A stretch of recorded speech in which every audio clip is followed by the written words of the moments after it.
یه مرد خسیسی کل داراییشو میفروشه طلا میخره. یه گودالی داخل حیاط خونش میکنه و طلاها رو اونجا قایم میکنه.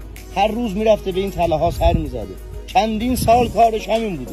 تا جایی که همسایه‌ها مشکوک میشن یکی طلاها رو برمی‌داره و میره. یه روز میرسه به طلاها سر بزنه، اینه طلایی وجود نداره. شروع میکنه به گریه و زاری و داد و فریاد. یه رهگذری از اونجا رد میشده، میگه چته؟ داستان طلاها رو براش توضیح میده. میگه این که قصه نداره.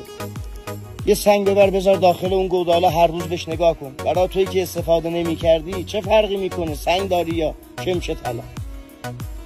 ارزش هر چیزی رفیق به داشتن نیست، به استفاده. این حکایت ها گفتم که بفهمی ثروت خیلیا حسرت نداره، خنده داره.